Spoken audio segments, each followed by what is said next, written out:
Hello, everyone. I don't know if any of you were in the Writing for Games panel yesterday, but I was one of the sort of panelists there. And I sort of already talked yesterday about some of the stuff I was going to talk about today. So I sort of shunted my slides along a bit. So I'll just recap briefly some of the stuff I was saying yesterday about games and what I thought games could be. And then we'll go for the talk. So the talk today is about moral choices in games, consequence and responsibility, how they can work. So first of all, it's useful to say that games are obviously not the only medium that have moral choices. So almost all kind of narrative-driven art revolves around conundrums or dilemmas or moral issues for the protagonists involved. And yesterday I talked briefly about tragedy and how I thought tragedy is very interesting for games because it's sort of a very pervasive type of narrative throughout sort of history that revolves around sort of loosely, so this isn't sort of exactly what Aristotle said, but loosely revolves around a protagonist who's committed some kind of error or has some kind of flaw, depending upon sort of translational view on that. And that you are somehow morally culpable for what that character is morally culpable for the cause and effect chain of events that then proceed from that mistake, leading towards their downfall. Now, for tragedy to work properly, you're supposed to be able to identify with the character and feel kind of pity for their downfall at the same time as you realise that it's their fault and they're complicit in what they've done. So this idea of complicity, of identification, or somehow being linked to the character's actions is very important for this other media. So I think games are very interesting because games are sort of one of the first media, apart from possibly kind of certain forms of theatre and certain forms of collaborative writing, the first medium that sort of actually can fully push that through to its logical conclusion, the idea of complicity, of identification, of choices.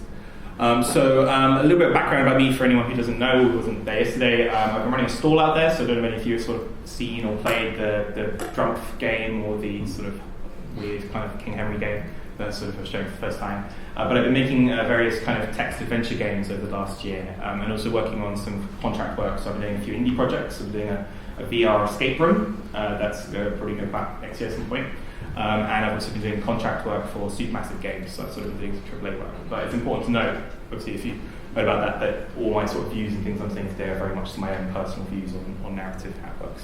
So, moral choices and responsibilities. So, some of you, depending on your background, may have heard the phrase of a magic circle. So, any of you who has a game studies background or has done anything like that. The idea of a protected space in which we go when we're playing a game, which is separate from real-world concerns, where we can do anything we like. And this is very much, and I'm going to end the talk today so you know where it's going with a quote from Westworld, if any of you have been watching Westworld. So kind of thinking about how kind of what games can be and what choices can be. And in Westworld, there's a repeated trait from various characters where people sort of talk about Westworld, you can do anything you like. It shows you it shows you who you are. You figure out who you are. It's always a self-discovery through this game world. And this is very much a view that a lot of people who've sort of looked at games have, and it's often a negative view. So we look at the kind of media portrayal of things like Grand Theft Auto as being sort of like violence simulators that train you to commit murders and so on. And the idea that, or that show you your kind of ugliness to the people that play them. Likewise, there are sort of a lot of views from other people, such as Slavoj Žižek. So he said, roughly paraphrase, what if in playing games I articulate the perverse core of my personality, which, because of ethical constraints, I'm not able to act out in real life? Isn't my virtual persona in a way more real than reality? Isn't it precisely because I'm aware that this is just a game that in it I can do what I would never be able to do in the real world? His original quote, which goes a bit longer as well, paints a picture of a gamer as what he calls almost an emasculated, kind of creepy gamer, male, probably living in their basement, impotent to wanting to be able to act out on the world, and that's what he sees as the gamer, and that's what a lot of people see as the gamer. Whereas today, the kind of games I'm going to be talking about, although a lot of them involve violence, are sort of a more broader range of games than Grand Theft Auto, but I'm going to be returning to that as well. So today, I want to sort of look at some little adventure through various types of game choices that I think are important and possibly sort of reframe it as games not possibly showing us kind of who we are, although they could do that, but as possibly doing something else. So, rough timeline. Oh, sorry, get something out of that. Microphone problems again for anyone who was here yesterday. So, very back towards what I'm talking about today. Don't know if I'm moving around too much, but sort of thinking what I'm saying. So, it's going to start here actually. So, first of all, we're going to be talking about Bioshock and Bioshock 2, and two approaches to game choice and how choice operates in various Bioshock titles. Then, we're going to be talking about Grand Theft Auto 4 and Life is Strange. So choices that specifically don't matter in those games and how those can actually be very powerful. There's an idea that in games, because games can have choices, that therefore choices, and you see it in a lot of reviews of games or kind of comments on the internet, they're like, oh, why did my choices not matter? Why did sort of like my stage 1 choice not lead to sort of total variations in game whenever each do thing? There's an anxiety about choices mattering so much that they control and lead to radical alterations in text. So with here, I'm going to talk about how they don't have to matter in quite that traditional way. Then I'm going to be talking about Mass Effect and Morden, and specifically various things related to Morden. So anyone sort of knows what I'm talking about there. So there's going to be also various spoilers for various games here as well, if you haven't played them already. Then I'm going to be talking about Joel very briefly, but just for sake of argument. So I'm going to be talking about the idea of who are we when we're playing a game, and I want people to hold in mind the idea of other media, of novels and films. Who are you when you're watching a film? Who are you when you're reading a book? Are you somehow, because we talk about identification with characters, we talk about inhabiting characters in this medium and empathy. What's happening when you're playing a game? Are you just the person that you're controlling? Are you Joel when you play Last of Us? You're not consistently Joel. You don't make many choices on behalf of Joel. Are you Ellie? You actually are literally Ellie at one point in the game, but are you in a book? You could be Ellie like at any point. You don't have to control her to be her in terms of your feeling of identification. So what if we experience identification with multiple characters at the same time? What does that mean? And the complexity of text. So I'm going to be talking about these different types of things today. So first of all, I'm going to talk about Bioshock 1 choices. And it's kind of a little whistle-stop tour of game choices today. So who knows how coherent a thing I'll be presenting in general. But interesting, hopefully, anyway. So, Bioshock 1 choices. A lot of you will probably be thinking of the idea of the little sisters. Do you save them or do you sort of sacrifice them? So, in Bioshock, for any of you who don't know, you sort of have woken up in an underwater dystopia created by Andrew Ryan in sort of the 1969, 1950s. So it was around that area anyway. And it's this society that's fallen into sort of disarray, and there are these little girls that walk around and who have this kind of thing in them called Adam, which you can try and harvest to grow your game ability. So at least a game advantage, but the idea is that you may not want to withhold because they're little girls and you may want to save them. And this is presented with a dialogue prompt on screen. Throughout Bioshock, however, you discover that because you're trying to escape and you're trying to save the family of someone, that every single kind of thing you're doing in the game that comes up with an objective at the top is an actual programmed instruction that you have been brainwashed to fulfill everything you've been asked to do in the game. In many ways, it's not really a twist at all. The twist is sort of that it's a game that has objectives because you're going to follow those objectives anyway because they were coming up at the top of the screen, and that's what you do in games. You follow your objective. So it's a twist that you knew already, but it's still very powerful. This is when you see "Would you kindly" on a wall, and then it's revealed to you that basically almost all the instructions of the game have been delivered with the line "Would you kindly do this? Would you kindly do that?" and that makes you do it. And then the little sister choices that I mentioned as well, that's how they're presented. Very kind of binary, very obvious. So you kind of, you've got the kind of blue option and the yellow option of harvest or rescue. And what do you do? Some people have said that sort of it's kind of an ennobling moral choice to rescue them because you lose out on gameplay advantage otherwise. But the tangible gameplay difference to sort of rescuing them instead isn't much. It doesn't really alter the game a huge amount. So is that an interesting choice? I would argue no. So it's at basic level it's okay. It's kind of we're sort of encountering these little girls. Do we save them? Do we not? But it's a very much kind of the kind of do I kill Hitler or kill a baby type choice. In terms of like which is sort of more ethical to do, and it's not a complicated thing to do. However, I would argue that the most interesting choice in Bioshock 1, and a lot of people don't realise it's a choice, involves the character of Sander Cohen. So Sander Cohen is someone you will repeatedly encounter in sort of the City of Rapture, or in this early stage. He hijacks your voice set and orders you. He's an artist, and he wants to create these artworks by having you kill people and take photographs of them. And you keep doing this repeatedly until finally you meet him and he says, "You can go now," and he starts walking away from you. He's the very first person in the game who you've seen in a live action environment who isn't attacking you, is walking away. So you could just shoot him and kill him there and then. A lot of players, however, and I did this without knowing about the achievement, and some people did know about the achievement, I shot him, and then I found myself taking out my camera and taking a photograph of him, because that's what I'd just been repeatedly asked to do for ages in the game. This came up. Irony. And that moment to me was so interesting because I made a choice to kill him. I didn't have to kill him. That was a choice. It wasn't prompted to me like that. It emerged logically from the way the game had programmed me or made me think. It led to a logic of kind of that I disliked him, I resented being forced to do things, but the game therefore tricked me into making a decision And so it did sort of control me. I wasn't actually, I thought I was just doing something, and it turned out the game had predicted it and responded to it. And this kind of choice, and I want people to think about sort of the obviousness of choices and how clearly telegraphed consequences are. And that's a kind of, this is an interesting choice for me, but this is sort of an initial starting point. I want to just think about those kind of non-telegraphed choices. Which brings me to Bioshock 2. So some people may have noticed on the first slide I put a little subtitle underneath Bioshock 1 and Bioshock 2 suggesting that I liked Bioshock 2 more. When a lot of people sort of didn't care for Bioshock 2 as much when they started it, seeing it as sort of a cash-in or a sequel that wasn't necessary. But I think it was very, very interesting, and I didn't give it as much of a chance when I first played it, but then I persevered on another playthrough.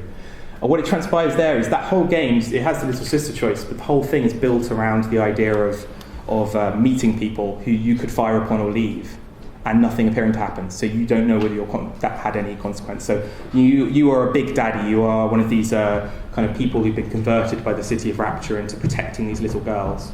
And your little girl was taken from you years ago, and you've been reawakened somehow, and you know that she's out there and you want to go find her. You meet various people who had a role in what happened in the past to you and to this little girl, possibly turning you into big daddies and sisters, possibly betraying you and so on.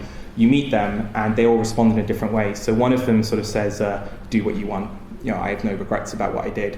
One of them begs and whimpers for his life. There's all these different things, and do whatever you want. Nothing appears to happen. And so the game very much, over the course of many hours, trains you that nothing happens in response to that choice. It feels like a meaningless choice. If you even knew it was a choice, a lot of people probably just blasted them and left, in that it doesn't signal restraint.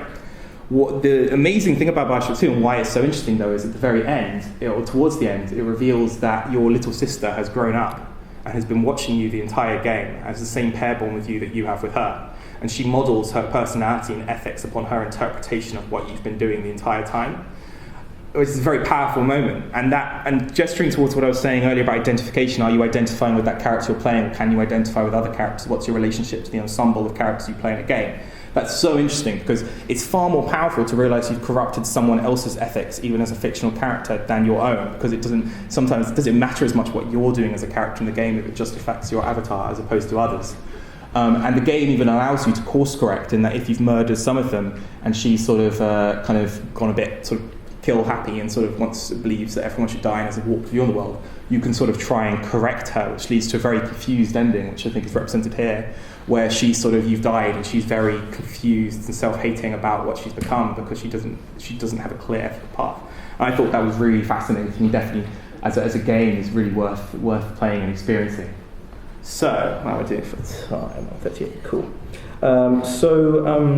I now want to talk about another game which has absolutely no consequence whatsoever for your choice. So going on the spectrum of games that have no consequence for anything is Grand Theft Auto 4. So in Grand Theft Auto 4, you play as Niko Bellic, who's sort of someone who wants to be a good man, but sort of dragged back into a life of crime. And throughout the game, it mentions a character called Darko Breivik, which is obviously a very similar sounding name to your own, and it has a kind of, it's almost like Evil McEvil in terms of the kind of variation of it. And he's betrayed you and, like, to some extent, responsible for your current situation. It feels like the game is building towards some kind of confrontation with this character, but when you finally meet him, he's a pathetic drug addict who sort of says it would be a favour to kill him and doesn't really beg for his life. And you're represented with this option to execute him or walk away to let him live. And after this, the game doesn't in any way, you don't see him again. It's a sort of side moment where you've been given him and the game moves on. And there's just this awful kind of silence, or this awful waiting punctuated by him pleading, just like in those other games where you can make a choice through gameplay or leave that revolves around the cycle of violence that these games present. And if you shoot him, it wrests control away from you, and you shoot him 11 times, one for each, or 11 or 12, one for each times the people that he's responsible for the death of.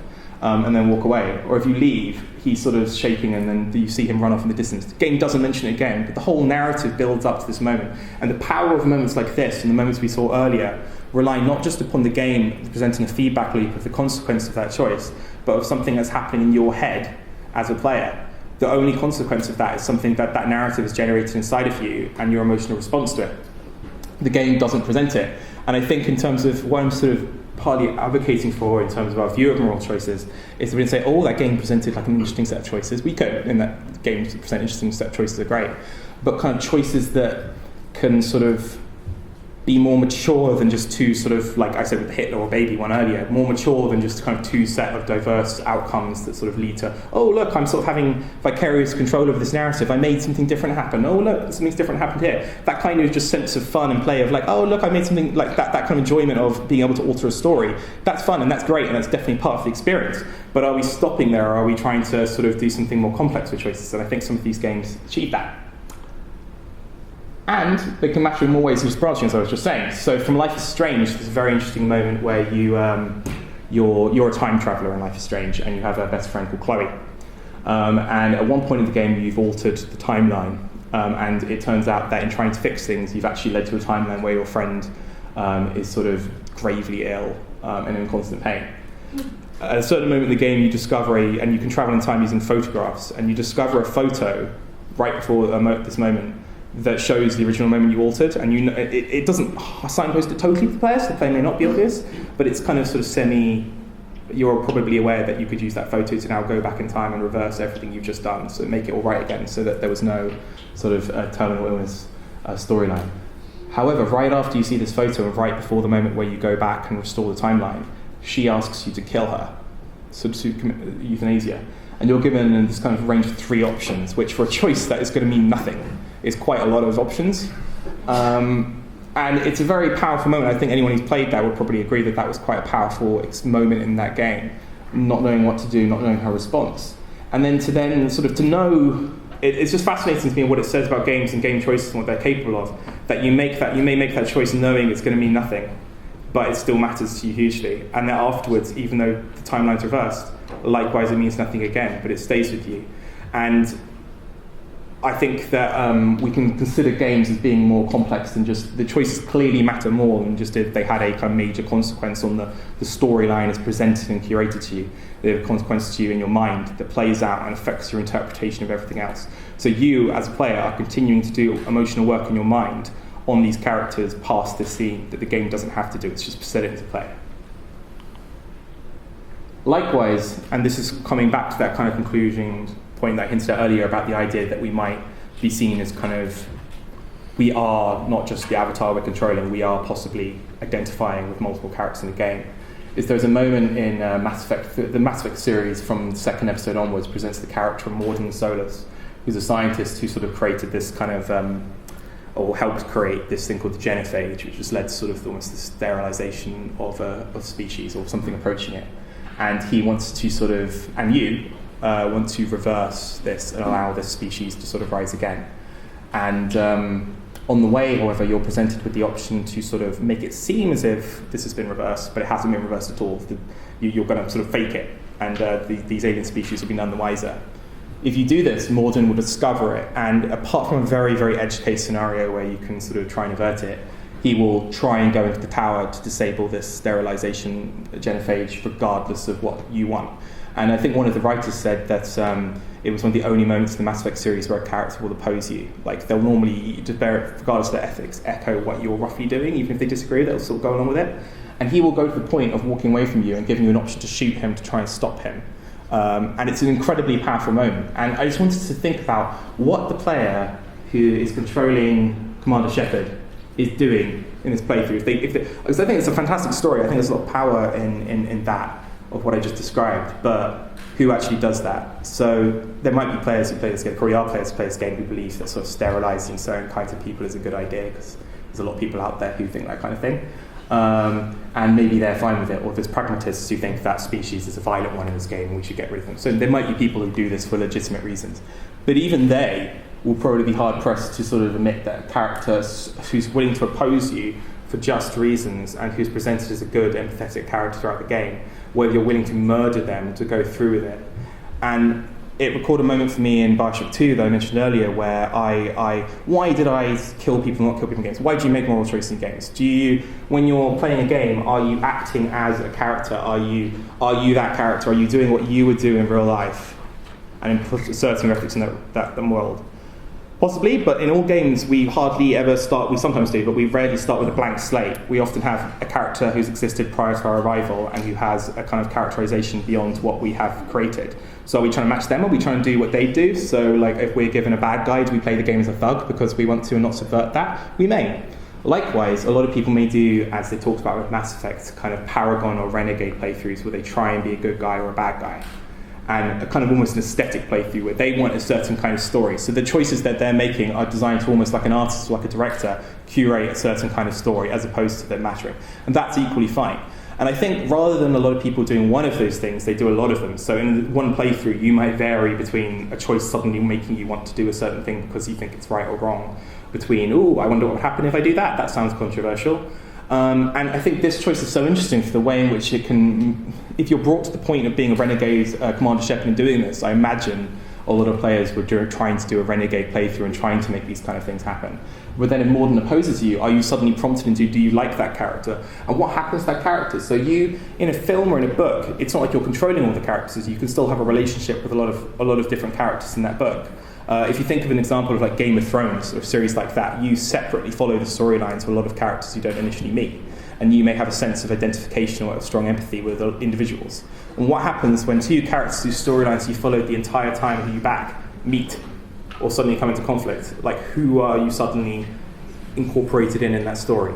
And in choices like this, choices that involve difficult decisions that can force you beyond playing the game for a certain reason and actually calling into you caring deeply about a fictional character that you know doesn't matter and won't be affected by this, really show the power of the medium. And this brings me to my kind of, what am I doing time-wise?